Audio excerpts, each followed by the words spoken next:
waxaan u arkaa ragga maanta kusoo la heshiiyey in ay horay u dhigeen higsigii lagu jiray. Wallaahi waxaad u muuqataa ragga hadda haray oo qaybta hadda dowladda heshiiska gashay oo qodobadii soo baxay ogolaatay. haddii laga reebo qaybta harta waxaad moodaa in go'aankoodu uusan gacmaha ugu jirin. kadibna waxaan u arkaa maamul goboleedyada hadda maqan weligoodba hadda maamul ka dhex heshiis lama ahayn waan ognahay. Puntland tan iyo 2000 markii la aasaasay 98 ilaa maanta dowladda ay hadda heshiis la tahay maanaan arag. Jubbaland sidoo kale tan 13 markii la aasaasay dowladda heshiis la tahay maanaan arag. ayagu weligoodba waa iska sidaas ay ahaan doonaan. kulanti wanaagsan akhyaarta hawada anigala xiriidhay ku soo dhawaada barnaamijka dabagalka wararka. guud ahaan caawa waxaan barnaamijka ku faaqidaynaa xubno ka mid ahaa siyaasiyiinta madasha samata bixinta ayaa la heshiiyey dowladda federaalka ee Soomaaliya. haddaba maxay ka dhigan tahay in xilligan xubno ka mid ahaa siyaasiyiinta madasha samata bixinta ay heshiis la gaaraan dowladda federaalka ee Soomaaliya xilli ay kala taagan yihiin siyaasiyiinta qaar ee ku jiray madasha samata bixinta iyo laba ka mid ah maamul goboleedyada? maxay ku kordhin kartaa xaaladda siyaasadeed ee Soomaaliya? qodobkaas ayaan caawa ku faaqidi doonaa barnaamijkeena dabagalka wararka. barnaamijka waxaa igala qayb galaya xasan xundubey jimcaale oo horey u soo noqday wasiirkii hore ee amniga Soomaaliya. siyaasiyiinta Soomaalida ee arrimaha siyaasadda si dhow ula socda falanqeeyana ayuu qayb ka yahay. aqoonyahanada Soomaaliyeed ee wax qora ayuu ku jira xasan xundubey. mudan xasan waan ku soo dhaweynayaa. marka hore maxay ka dhigan tahay in xubno ka mid ahaa madasha samata bixinta ay la heshiiyaan dowladda federaalka? waa mahadsan tahay cabdicasiis adiga iyo dhammaan Universal TV howlwadeenadooda iyo madaxdooda iyo dadka Soomaaliyeed meel kastoo ay joogaan naga dhageysanayaan dhammaan waan salaamayaa. intaa kadib anigu waxaan dhihi lahaa waa hambalyo. waxaan u arkaa dadaalkii iyo wada hadaladii socday oo istaba yiilay oo qaarna lagu qabtay madaxtooyada qaarna lagu qabtay magaalada Muqdisho hoteeladeeda ayaa bira dhalay baan qabaa. waana hambalyaan leeyahay intii ka qayb gashay waa mira dhaleen. sidaa darteed waxaan u arkaa ragga maanta kusoo la heshiiyey in ay horay u dhigeen higsigii lagu jiray iyo in hore loo socdo inay xoojiyeen wax weyn ay ka tari doontaan qabaa. waxqabadka iyo maalmaha soo socda howlaha dhici doona in ay si fiican u xoojiyeen midnimada xoojiyeen ayna hore u dhigeen in tallaabka hore loo qaado oo aan la taagnaan meeshii hore. waayahay qodobada doorashada ay soo saareen labada dhinac ma la hirgelin karaa ayay kula tahay? wallaahi waxaan la hirgelin karin ma jiraan haddii ayba doonistu jirto. waayo dadka Soomaaliyeed goobaha ay joogaan oo Muqdisho ka mid tahay magaalada Xamar iyo goobo kale oo nabad ah doorasho waa laga qaban karaa. kadibna tan guud oo ku saabsan madaxweynaha doorashadiisa iyana waa tii la sheego waxaa la yidhi waxay u dhici doontaa xildhibaanada doora doona oo sidii hore u dhici doontaasi ah. marka waa dhici kartaa aan leeyahay waana tallaab hore loo qaaday. marka doorashooyinka deegaankooda laga hadlay iyo doorashooyinka kaloo la xiriira waxaan qabaa inay dhici karaan magaalooyinka nabadda ah ay ka dhici karaan. wax walbana bilaabay u baahan yihiin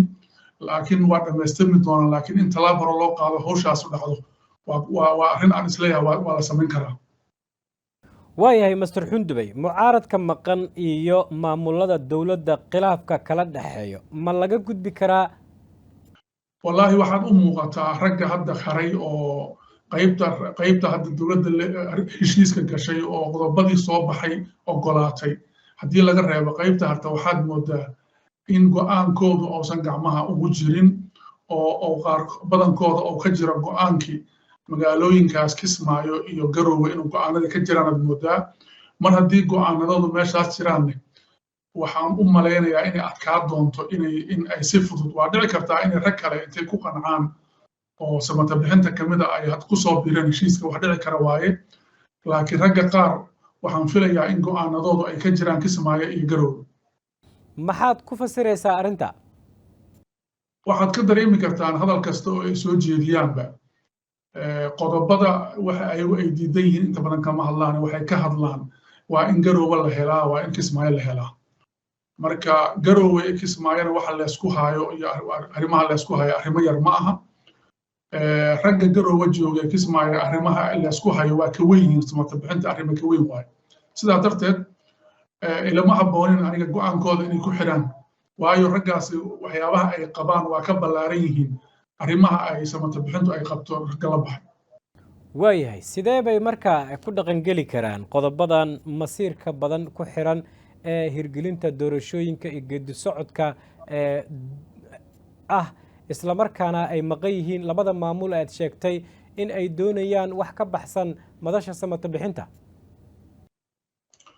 horta ogow Soomaalidu waxyaabaha Soomaaliya guud ahaan la rabo in go'aan laga gaaro waa waxyaabaha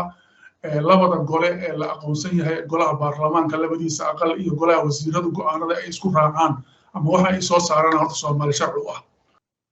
ragga kale oo maamul goboleedyada sidaan marar badan sheegay kuna celinayo waxa hawshii loogu talagalay ma ahayn in ay maamulka dhexe lugaha ku dheganaadaan ee waxay ahayd in ay ballaariyaan adeegga loo baahan yahay ee ku saabsan caafimaadka iyo waxbarashada iyo amniga iyo wixii lamid ah sidaa darteed doorasho in laga qabto magaalada Muqdisho oo doorasho heer deegaan ah ama doorasho laga qabto ee maamul goboleedyada nabadda ah loogama baahna in taas ayaga fasax looga qaato waan ognahay oo ayagu say doonaan wax u qabsadeen marka meelaha kale sida wax looga qabanayo wax ayaga fasax looga baahan yahay ma aha midda guud oo madaxweynaha ku saabsan waa tii la yiri qaabka hore ku dhacaysa marka ma arko anoo hadda sabab maanta lugaha la isu haysto meesha igaba muuqato ugu dambeyntii xasan xundubay maxaad ku talinaysaa maadaama khilaafaad siyaasadeed oo xooggan uu jiro wadankana loo baahan yahay in xilligan adag laga samata bixiyo dad badanna ay soo jeedinayaan in xaaladda khatarta ah loo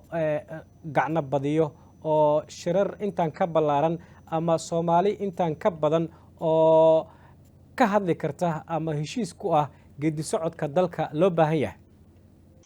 horta waa u hambalyeynaya raggan odayaasha ah oo madaxdii hore oo haddana samata bixinta ka tirsan oo madaxda samata bixinta kamid ah talaabta ay qaadeen go'aankooda waa u hambalyeynaa dowladda iyo xukuumaddana waa u hambalyeynaa guud ahaan dadka Soomaaliyeed waayo waa talaab hore loo qaaday kadibna waxaan u arkaa maamul goboleedyada hadda maqan weligoodba hadda maamulka dhexe heshiis lama ahayn waan ognahay Puntland tan iyo 2000 markii la aasaasay 98 ilaa maanta dowladda ay hadda heshiis la taamaan arag Jubbaland sidoo kale tan 13 markii la aasaasay dowladda heshiis la taamaan arag ayagu weligoodba waa iska sidaas ay ahaan doonaan laakiin waxaan qabaa inta laga gaaray waxyaabaha ugu dambeeya oo ay tahay in uu si wada jira loo fuliyo oo ay madaxweynaha doorashadiisa wixii lamida ay tahay bal horta in la sii qabto doorashooyinka hoose in la sii qabto oo deegaanka iyo wixii ku saabsan hawsha la sii wado kadibna lasoo dharaandhiriyo oo nimankaas loo goglabadiyo ayaan qabaa iyo inta ku talada ah in loo goglabadiyaan qabaa waana aaminsanahay mar haddii kulamadii hore ay kasoo baxeen tallaab wanaagsan haddii loo sii goglabadiyo inay tallaabooyinka wanaagsan kasoo bixi doonaan dadkuna ay aragtidoodu ay soo kala miirmi doonto oo hadda wax badan baa isku calowsan laakiin inay soo kala miirmi doontaan aaminsanahay marka dadka Soomaaliyeed waxaan dhihi lahaa masiirka ummadda Soomaaliyeed guud ahaan dowladda dhexe mas'uulka ah golayaasheedana si gaar ah mas'uulga ah wixii golayaashaas soo maro oo la isku waafaqana hadda meel ka wanaagsan oo lagu go'aami lahayd ma jirto anigoo marka dhiirigelinaya wada hadalku inuu sii socdo oo loo sii goglabadiyo oo aan laga quusan oo tan hadda maanta guusha laga gaaray la sii kordhiyo anoo leh haddana waxaan leeyahay in loo wada fadhiyo maaha oo meesha la iska taagnaado war maahine tallaabooyinka hadda aan inta badan muran laga qabin in hore loo sii galo doorashooyinka deegaanka la qabto oo axsaabta hadda la yidhi waa la qorayaa la sii qoro oo dadka Soomaaliyeed hore ay u socdaan meesha hala taagnaado anugu marna ma arko ha yeeshee waxaan isleeyahay haddii loo goglabadiyo guulaha kasoo bixi doona bulshada Soomaaliyeedna waxaa loo baahan yahay in ay culays saaraan madaxda Soomaaliyeed meel kastoo ay joogaan in dadka Soomaaliyeed gogol nabada lagu hogaamiyo oo aysan noqon qof walbaba sidaan doonaan intaan anugu garabka saartaan ayaa la tegayaa maamulkeyga aysan noqon aad iyo aad buu mahadsan yahay kaasi wuxuu ahaa xasan xundubey jimcaale wasiirkii hore ee amniga Soomaaliya iminkana ka mid ah siyaasiyiinta madaxa bannaan ee aqoon-yahanada ah ee ka faalooda arrimaha siyaasadda si dhowna ula socda oo inala falanqeynayay heshiiska xubno ka tegay madasha samata bixinta ay la gaareen dowladda federaalka ee Soomaaliya iyo sida waxyaabaha ay ku heshiiyeen dhaqangal ay ku noqon karto ayuu inala falanqeynayay.